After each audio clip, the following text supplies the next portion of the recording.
ನಾನೇನು ಹೇಳ್ಬೇಕು ಅಂತಿದ್ನೋ ಅದನ್ನ ರಘುವಣ್ಣನೇ ಹೇಳ್ಬಿಟ್ಟಿದ್ದಾರೆ. ಇನ್ನಿಬ್ಬರು ಬಾಕಿ ಇದ್ದಾರೆ.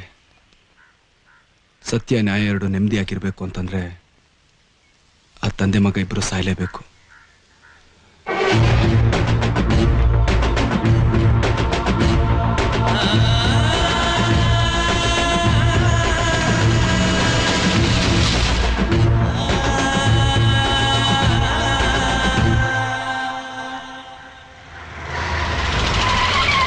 ಸಿಬಿಐ ಆಫೀಸರ್ ಅಮರನಾರಾಯಣ್, ಬಾಂಬೆಯಿಂದ ಬಂದಿದ್ದೇನೆ.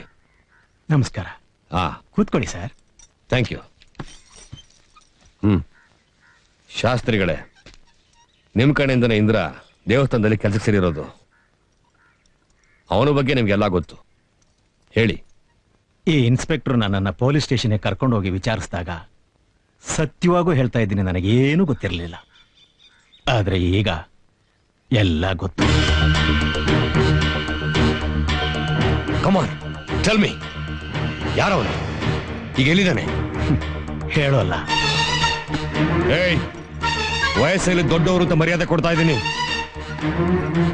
ನೋಡಿ, ಕೊಲೆ ಮಾಡೋದು ಎಷ್ಟು ಅಪರಾಧನೋ ಮುಚ್ಚಿಡೋದು ಅಷ್ಟೇ ಅಪರಾಧ. ಅವನಿಗಾಗಲೇ 2 ಕೊಲೆ ಮಾಡಿದ್ದಾನೆ. ಇನ್ನು ಎಷ್ಟು ಕೊಲೆ ಮಾಡ್ತಾನೋ ಗೊತ್ತಿಲ್ಲ. ಮಾಡ್ಲಿ. ರೌಡಿಗಳನ್ನ, ಕ್ರಿಮಿನಲ್ಸ್ನ ಪೊಲೀಸ್ನವರು ಶೂಟೌಟ್ ಮಾಡಿ ಬಿಸಾಕಿದ್ರೆ ಅವರನ್ನ ಸನ್ಮಾನಿಸ್ತೀರಾ, ಪ್ರಮೋಷನ್ ಕೊಡ್ತೀರಾ?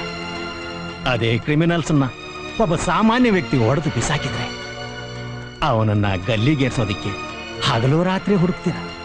ಇದು ಯಾವ ನ್ಯಾಯ ಸ್ವಾಮಿ? ಇಲ್ಲಿ ಬಂದಿರೋದು ನಿಮ್ ಹರಕತೆ ಕೇಳಕ್ಕಲ್ಲ. ಅವನೆಲ್ಲಿದ್ದಾನೆ ಹೇಳ್ತೀಯ ಇಲ್ವೋ? ಹೇಳೋಲ್ಲ. ನೀನು ಹೇಳಿದ್ರು ಹೇಳದೇ ಇದ್ರು ನಾನು ಅವನು ಹಿಡಿದೇ ಬಿಡೋಲ್ಲ. ಜೀವಂತವಾಗಾದ್ರೂ ಸರಿ, ಎನ್ಕೌಂಟರ್ ಮಾಡಿ ಆದ್ರೂ ಸರಿ. Officer, sir, let's go.